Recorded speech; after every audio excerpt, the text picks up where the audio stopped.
한국법률사무소 이승현 변호사입니다. 제가 이 프로그램의 제목을 청소년 안전지대 만들기라고 들었습니다.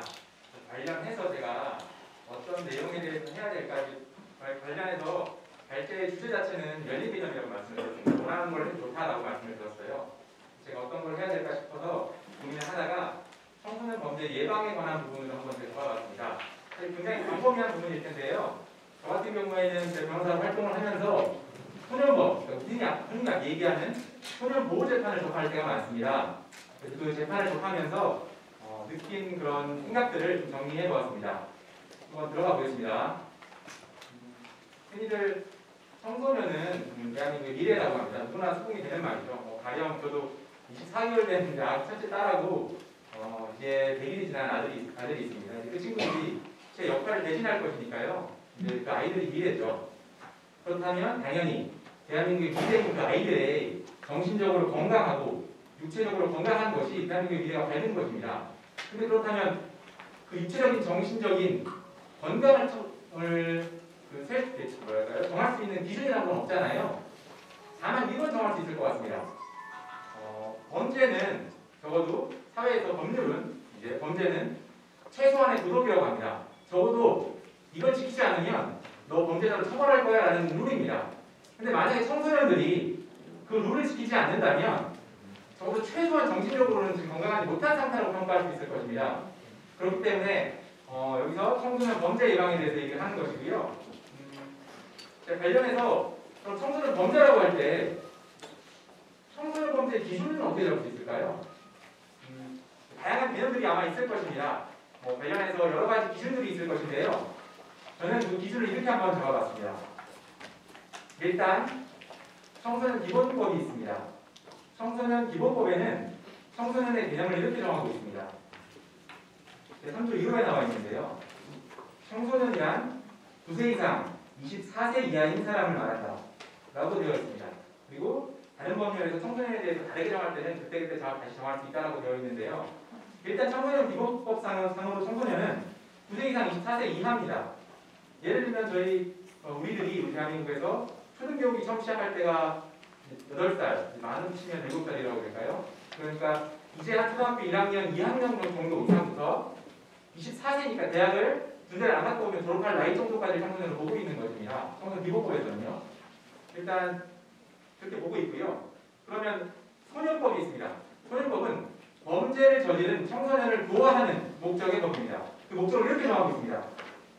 소년법 제1조에서 정하고 있어요. 반사회성이 있는 소년의 환경 교정과 품행 교정을 위한 보호 처분 등의 필요한 조치를 하고 형사처분에 관한 특별 조치를 한다 라고 합니다. 형사처분에 관한 특별 조치가 가장 중요해요. 그게 뭐냐면요, 제가 소년법으로 이제 상담하러 오시는 부모님들께 꼭 드리는 말씀이 있습니다. 지금 굉장히 걱정이 되시겠지만 어떻게 보면 국가가 아드님께 기회를 준 것이다. 소년법으로 처벌받는다는 것 자체가 전과자가 되는 것이 아니다. 단지 교육받을 수 있는 기회를 부여하는 것이니까 지금 일단 마음을 좀 내려앉아 놓으시고 좀 같이 한번 준비하시자라고 제가 말씀을 드려요. 바로 형사처벌에 관한 특별 조치입니다. 형사처벌을 내린다는 게 아니죠. 징역이나 벌금을 부과한다는 것이 아닙니다. 소년법은 그런데요. 그럼 소년법에서 과연 어떤 친구들한테 이런 특별 조치를 내리는지 이렇게 정해져 있습니다. 소년법에서 말하는 소년은 19세 미만인 자를 말한다 라고 되어 있습니다. 이제 19세 미만인 자는 이제 소년이라는 거예요. 소년법에 적용하는. 그렇다면 우리가 민법상 흔히 말하는 미성년자의 개념이 있습니다. 성년의 개념이 있어요. 성년은 뭐냐면 만 19세가 되면 성년이라고 합니다. 그럼 소년법하고 똑같이 개념이 일치하는 거죠. 만 19세가 되면 성년이 되는 것이고 소년법에 적용을 받지 못하니까 일반 형사처벌을 받아야 되는 겁니다. 그러면 19세가 안 된 친구들은 이제 소년법에 따라서 형사상 특별 조치를 받는 것이죠. 자, 그러면 또 형사 미성년자라는 개념이 있습니다. 얼마 전에 제가 정확하게 기억이 안 나는데요. 이런 사건들이 항상 있습니다. 만 14세가 안 된 친구들이 범죄를 저질러요. 경우에 따라서는 그런 친구들이 함부로 운전을 하는 경우가 상당히 많습니다. 그런 친구들이 사고를 내서 심지어는 사람의 목숨을 앗아가는 경우가 더러 있습니다. 그럴 때마다 전 국민들은 공분합니다. 아니 어떻게 사람을 죽음에 이르게 한 친구들인데 만 14세가 안 된다고 해서 어떠한 처벌도 할 수 없느냐, 이런 친구들에 대해서도 형사처벌을 해야 된다라는 논의들은 항상 있어 왔습니다. 그 이유인즉 형법에서 이렇게 나와 있습니다. 제 구조에서 뭐라고 나와 있냐면요, 14세가 되지 아니한 자의 행위는 벌하지 아니한다라고 되어 있습니다. 적어도 우리 형법상으로는 14세가 되지 않은 친구들은 범죄자가 안다는 겁니다. 어떠한 경우에도요. 적어도 그렇습니다. 자, 아까 소년법은 형사처벌은 내리지 않는다고 했어요. 그럼 10세 미만인 자에 대해서 형사처벌은 아니지만 소년법상 어떤 교육적인 목적의 처벌을 부과할 수 있느냐? 그것은 가능합니다. 이것이 소년법상의 촉법 소년입니다. 어떻게 나와 있냐면 한번 읽어볼게요. 소년법 제4조 제1항 제2호입니다. 형벌 법령에 저촉되는 행위를 한 10세 이상 14세 미만인 소년은 소년보호 사건으로 심리한다 라고 되어 있습니다. 그렇다면 10세 이상 14세 미만인 자는 형벌은 부과하지 못하지만 전과자가 될 수 없지만 적어도 소년법상 보호처분을 부과할 수 있다는 겁니다. 자, 그래서 제가 내린 결론입니다. 이거 제가 지금 이 발제에서의 청소년 범죄라고 하면 이렇습니다. 소년보호재판을 받을 수 있는 나이는 전제를 하겠습니다. 그렇다면 10세 이상 19세 미만인 자겠죠. 그래서 그런 친구들에 대해서 우리가 조치를 취할 때 어떻게 하는 것이 좋으냐를 보호처분, 소년법상 보호처분을 중심으로 제가 한번 말씀을 드려보고요. 개인적으로 저 같은 경우에는 소년법상에 관련된 사건들을 다루긴 하지만 변호사로 실질적인 심리 상담사라든지 청소년과 관련된 일을 직접적으로 담당하고 있지 않기 때문에 그분에 대해서는 제가 좀 부족한 점이 있을 것 같은데요. 소년법상 보호처분을 중심으로 한번 들어가 주시기 바랍니다. 또 말씀을 드리겠습니다. 소년법상 보호처분은 이렇습니다. 소년법 제32조에 나와 있는데요. 1호부터 10호 처분까지 있습니다. 사실 소년법을 그 친구들과 상담을 해보고 사건을 맡아보면요, 그 친구들이 항상 묻는 게 있습니다. 변호사님, 저 몇 호 처분 받을 것 같아요? 저 지난번에 이런 처분 받았는데 이번에는 어떤 처분까지 나올까요? 하는 걸 가장 많이 묻습니다. 그럼 이 처분의 내용을 한번 보겠습니다. 그러면 1호 처분이 있습니다. 32조 1호 1항 1호에 있는데요. 보호자 또는 보호자를 대신하여 소년을 보호할 수 있는 자에게 감호 위탁한다. 얘기는 이렇습니다.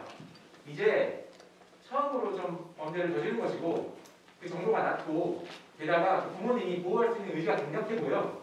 그렇다면 굳이 특별한 처분을 부과하는 것보다는 그 부모가 다시 한번 그 아이를 보호할 수 있도록 맡긴다. 보호자에게 감호 위탁한다는 것입니다. 이게 1호 처분이죠. 사실상 특별한 조치를 내린 것은 아닙니다. 다만 이런 1호 처분의 경우에 4호, 5호를 보시면요. 보호관찰이 단기보호관찰, 보호관찰관에 의한 장기보호관찰이 4호, 5호입니다. 보통은 단기보호관찰 내지는 장기보호관찰을 경고합니다.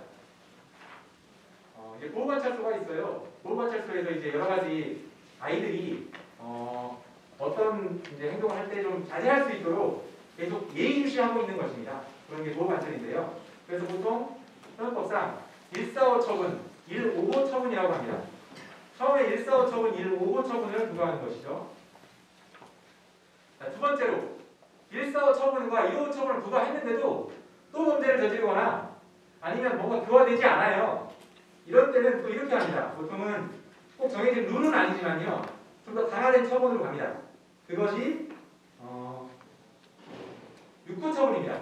6호 처분 한번 볼게요. 아동복지법에 따른 아동복지시설이나 그 밖의 소년보호시설의 감호 위탁이라고 되어 있습니다. 어떤 청소년 보호시설을 위탁한다는 것입니다. 거기 가서 교육을 받아봐라 그런 뜻입니다. 보통 6개월 정도 교육을 받고요.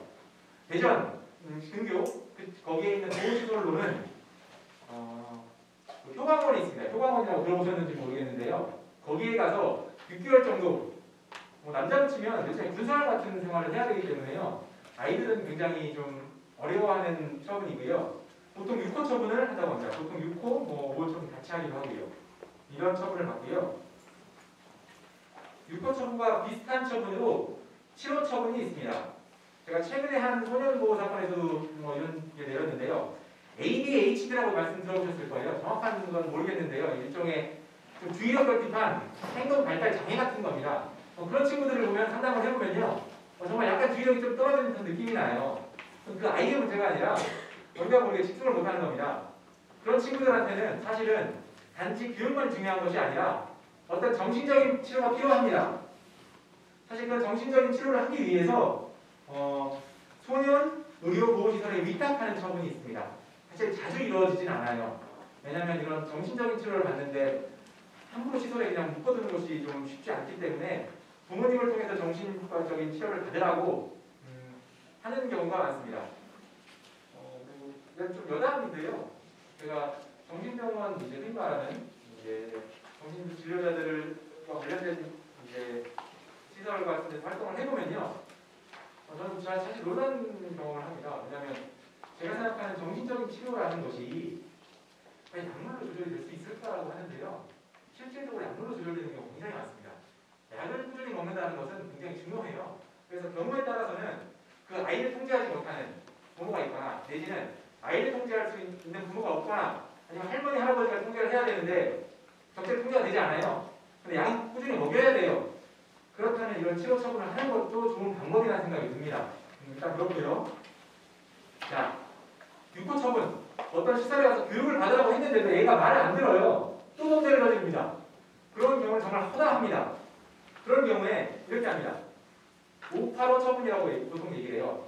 너 장기보호 관찰 받고 또 8호 1개월 이내 소년원에 가라 라고 소년보호 판사님께서 처분을 내립니다.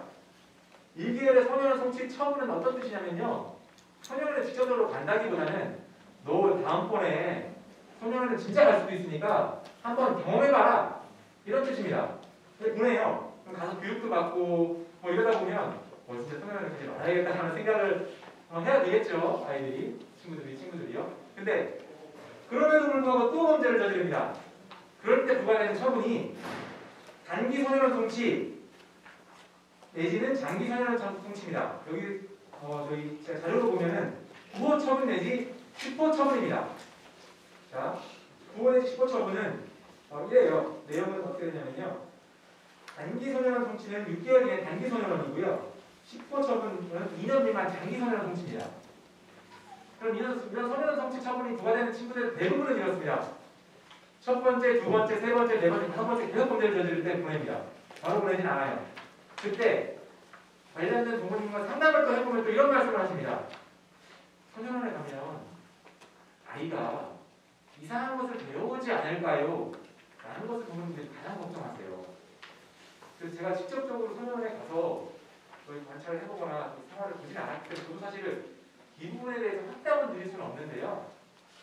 소년원에 갔다 온 친구들에 대한 상담을 해보면 그로 인해서 물들었다라고 보기는 어렵다는 판단을 일단은 저는 하고 있습니다. 그러니까 이제 그 부분은 좀 경험이 좀 쌓여야 될 것 같아요. 그렇고요. 일단 소년상 처분은 이렇습니다. 여기에 제가 말씀드리지 않은 처분이 있어요. 그게 2호 수강명령, 3호 사회봉사명령인데요. 이건 마찬가지입니다.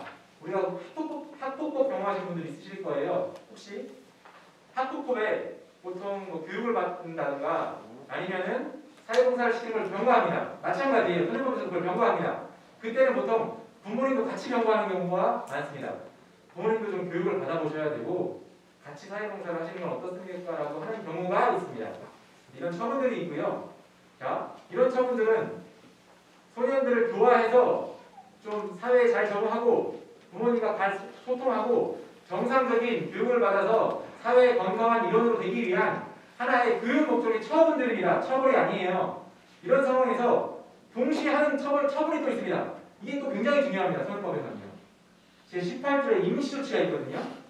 이 임시조치는 이렇습니다. 어떤 친구가 소년법에 따라서 한번 처분을 받았어요. 근데 또 말을 안 들어요. 그래서 이제 소년보호 재판을 받아야 돼요.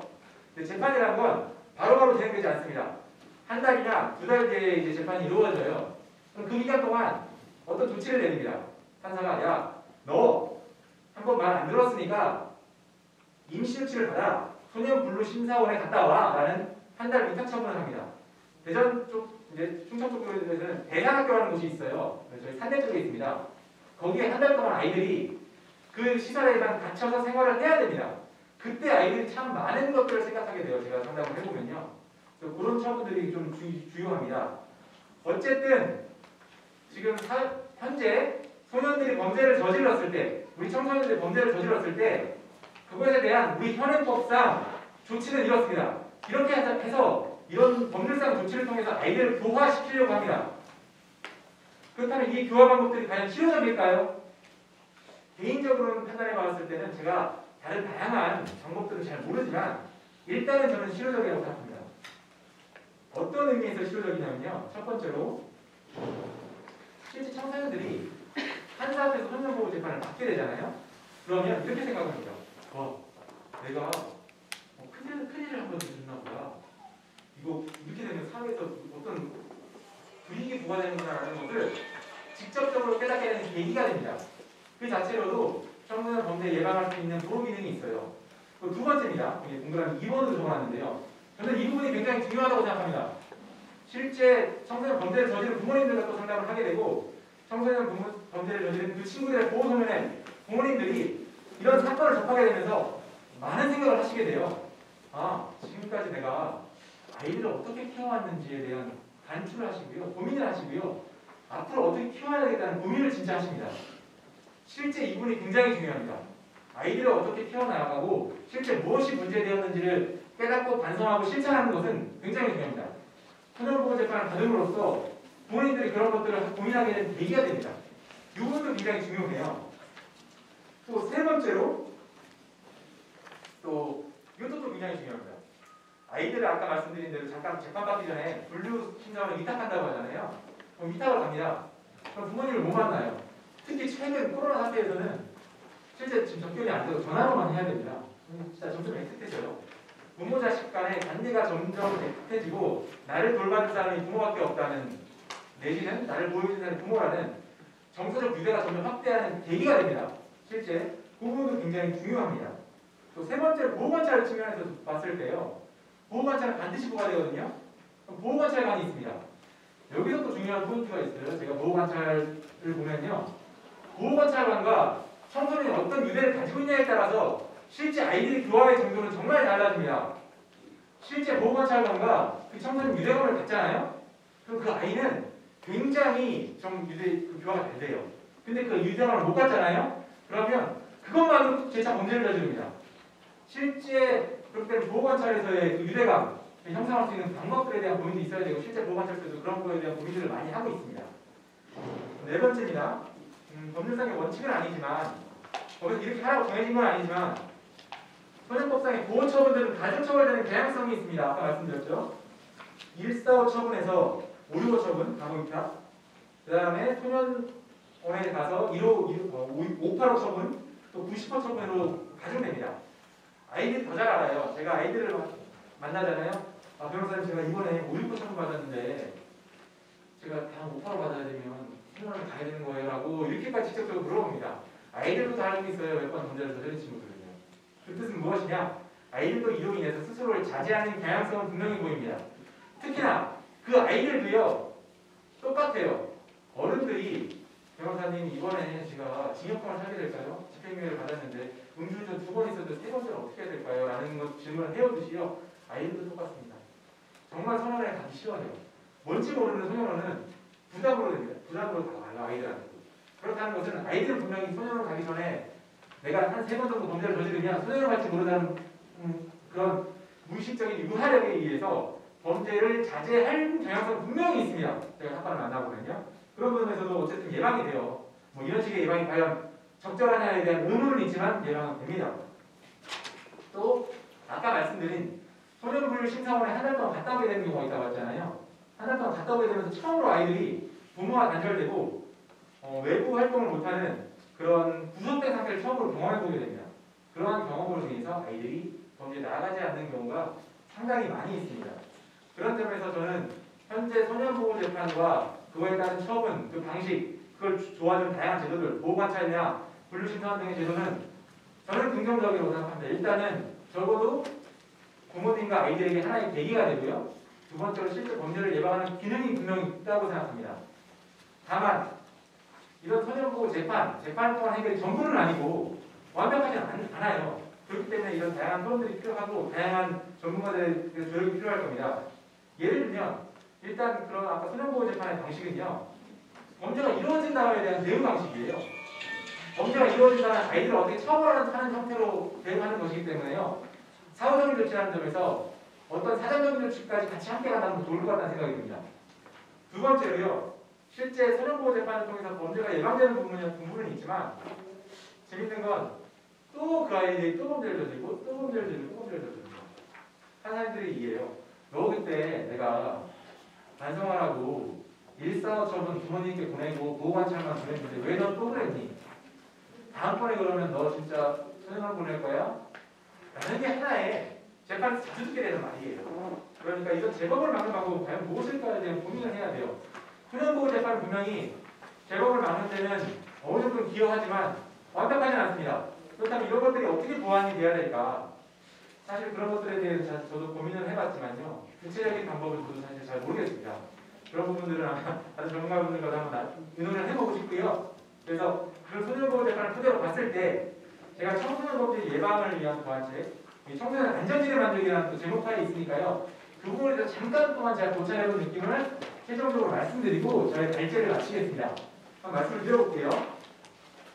제가 아직 저한테 조언에 또 나와 있으니까 해보겠습니다. 청소년 사건들을 접했을 때 가장 큰 문제라고 생각하는 것은 이겁니다. 그 청소년들이 다시 돌아갈 수 있는 자기를 보호해줄 수 있는 공간, 대표적으로 부모님입니다. 부모님이 건재한 친구들은 저는 걱정되지 않아요. 결국은 이 친구가 한두 번, 두 번 범죄를 저지를지 모르지만 결국은 돌아갑니다. 결국은 다 돌아가서 검정고시를 보고 아니 검정고시를 보지 않더라도 사회 건강한 일원으로 돌아갑니다. 몇 년 동안 지켜보면요. 그런데 돌아갈 친구, 보호할 수 있는 부모가 없는 친구들이 분명히 있어요. 그 친구들은 판사님도 걱정이에요. 아니 도대체 이 친구를 어떻게 해야 될까? 어떤 시선을 위탁하는 것만이 방법일 텐데 과연 그렇다 하면 또 다음은 어떡할까? 답이 없습니다. 근본적인 답을 줄 수 있는 사람은 저는 아무도 못 봤어요. 과연 제가 그 친구들 걱정하는 사람들 그 아이의 미래를 책임질까요? 그 아이들을 계속 제가 제 아이처럼 돌봐줄까요? 그렇지 못합니다. 그 경우에 결국은 국가가 나서야 되는데 국가도 사실은 완벽한 대안을 제시해주지 못해요. 그렇다면 결국 어쩌면 누구나 할 수 있는 얘기고 뜬구르는 얘기지만 결국은 사회 근본적으로 사회가 성숙하면서 가정이 해치되지 않도록 사회가 계속 성숙해야 되는 문제라는 것은 근본적인 고민이라고 저는 생각이 듭니다. 청소년 범죄에는요. 자, 그렇다 쳤을 때 그러면 소년보호 재판을 통해서 제가 청소년들을 상담해보면 제 생각에서는 청소년 범죄의 가장 큰 원인은 전 두 가지라는 느낌이 들었습니다. 아이들을 만나봤을 때요. 이렇습니다. 첫째로 부모님들이 이렇게 말씀하세요. 갑자기 진짜 아이가 밑도 끝도 없이 엇나갑니다. 라고 해요. 실제 그런 것 같아요. 대부분 그 시점이 보면 중학교 2학년 전후반식입니다. 실제 중2병이라는 게 있는 것 같아요. 사이가 교양적으로 제가 봤을 때는. 근데 제가 사건 기록을 보고 그 부모님과 아이들과 더 많은 얘기를 나눠보면요. 대체로는 부모 자식 간의 관계에 문제는 없다고 말씀을 하시지만요. 제가 심리 분석의 전문가는 아니지만 기록과 아이들과 또 어머님들을 만나봤을 때 결국은 아이들이 엇나가는 첫 번째 문제는 지금까지의 올바른 나연과 휴식이 이루어지지 못해서 특히 애정이 결핍되어서 아이들이 자기 통제력을 잃는 경우가 많습니다. 분명한 건 부모 자식 간의 정서적 문제는 굉장히 중요하다는 걸 깨달아요. 그걸 제가 논문을 통해서 확인한 것도 아니고 논리적으로 설명을 잘 못하겠지만 그 정서적 부재는 아이들이 범죄로 나가지 않는 첫 번째 기준이라고 는 저는 뭐 이렇게 아이들 상상해 보았을 때 부모님을 만나봤을 때 그렇게 느껴지거든요. 첫 번째 원인이라고 생각합니다. 두 번째 원인이 있어요. 청소년 범죄는 일반 성인 범죄보다 전파성이 굉장히 높습니다. 이상할 정도로 아이들이 같이 또래 집단을 이루면서 확 전파되는 경향성이 있어요.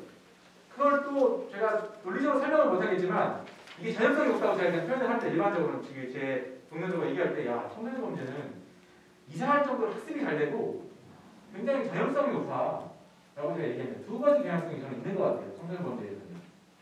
그렇다면 결국은 이 두 가지를 막아야 되는 것이 청소년 범죄를 예방하는 방법입니다. 그렇다면 청소년 안전지대 만들기 경찰 쪽에서 하는 이런 것들은 어떠한 역할을 할까요? 라고 제가 한번 그냥 고민을 좀 해봤습니다. 저도 사실 청소년 안전지대가 무엇인지 잘 몰랐고요. 이번 기회에 좀 기사를 좀 찾아봤습니다. 이렇게 나와 있어요. 학교 전담 경찰관이 현장으로 나가서 캠핑 활동을 하거나 이동 상담소를 통해 상담을 하거나 추후에 그런 아이들을 상담한 아이들을 교육까지도 시키는 프로그램을 만든다. 이거 굉장히 좋습니다. 일단 그거에 대해서 제가 한번 평가를 해보겠습니다. 아까 말한 두 가지 정서적인 유대 그리고 또해에 따른 학습되는 그 두 가지를 과연 청소년 안전지대 관련해서 어떻게 해소할 수 있을까 한번 생각해 본다면 일단 좋습니다. 청소년 우범 지역을 통해서 중심은 현장에 나가서 활동한다는 측면에서는요. 일단 청소년이 끊이지단을 이루어서 정화를 범죄를 저지를 수 있는 공간을 조금 차단하고 막을 수 있다는 점에서는 일단은 첫 번째로 인정을 할 것 같고요. 두 번째로 상담소나 교육 프로그램을 통해서 분명히 정서적 유대는 부모와 유대가 제일 중요해요. 그건 대체할 수가 없습니다. 근데 정말 다른 형태로도 유대감이 쌓입니다. 그게 친구일 수도 있고요. 그게 선생님일 수도 있고요. 경우에 따라서 상담 선생님일 수도 있고 보호관찰관일 수도 있습니다. 그 유대는 쌓을 수 있는 하나의 가능성을 열어준다는 측면에서 저는 의미가 있다고 생각합니다. 그런데 제가 이런 것들을 해보면 이제 부모와의 유대는 대신해줄 수 없겠지만 과연 이런 다양한 프로그램들을 보았을 때 가장 중요한 게 무엇일까요? 제가 보호관찰소에서 하는 프로그램에 참여한 적이 있습니다. 멘토 멘티의 역할을 하는 걸 참여한 적이 있어요. 좋습니다. 그 아이들과 멘토 멘티가 되어서 정서적 유대를 느끼는 것이 가장 중요한데요. 근데 가장 문제점은 뭐냐면요. 정서적인 유대를 느낄 정도의 시간을 투자하고 그 아이를 생각할 수 있는 사람을 만든다는 건 정말 어렵습니다. 보호관찰관 분들을 굉장히 열심히 하세요. 다 대단 열심히 하시고 한데 실제 직업인이기도 하고 자기 생활도 있고 과연 그 아이에게 얼마나 정서적인 유대를 쏟을 수 있을까라고 했을 쉽지 않습니다. 결국 제가 이런 다양한 상담 프로그램이라든지 프로그램도 근본을 갖다고 생각합니다. 정서적 유대예요. 제가 생각하기에는. 결국은 그렇다면 이런 프로그램이 성공하기 위한 첫 번째 척도는 이런 정서적인 유대를 느낄 수 있게 가령 청소년 범죄 전문가 다양한 학과를 청소년 범죄 전문 경찰관이라든가 아니면 소년보호 재판을 많이 접해본 전문 변호인이라든가 많은 상담 경험을 가진 전문 상담인이나 이런 것들에 대한 또 게다가 그 아이들과 정서적 유대를 느끼고 싶어 할 수 있는 정도의 마음가짐을 갖춘 그런 인력 풀을 조성하는 것이 저는 이런 프로그램을 성공시킬 수 있는 가장 중요한 첫 번째로 생각해야 되는 부분이 아닐까라는 생각을 해보았습니다. 본질은 같기 때문에 다른 프로그램들과 비교해봐서 더하고요. 그래서 저는 이러한 결론을 한번 내려보았고요. 최종적으로 제가 말씀드리겠습니다. 제가 범죄 예방의 측면에서 이렇게 말씀을 드렸지만 아이들을 혹시 규제하고 범죄를 막아야 되는 측면에서만 말씀드린 것 같아요. 하지만 그렇지 않습니다. 아이들을 만나고 하면요. 다양한 교육 형태도 있고요. 아이들과 그런 것들이 있기 때문에 이렇게 범죄 예방의 측면에서만 아이들을 바라본다는 것은 어쨌든 한계가 있는 것이지만 제가 굳이 오늘의 그 발제에 내지는 오늘 토론의 중심은 어쨌든 간에 그런 것인 것 같아서 그러한 측면에서 한번 제가 발표를 해보았습니다. 여기 주어진 시간을 조금 앞당겨서 좀 끝내려고 제가 노력을 했는데요. 제가 발표가 하는 게 좀 많이 빨랐던 것 같아요.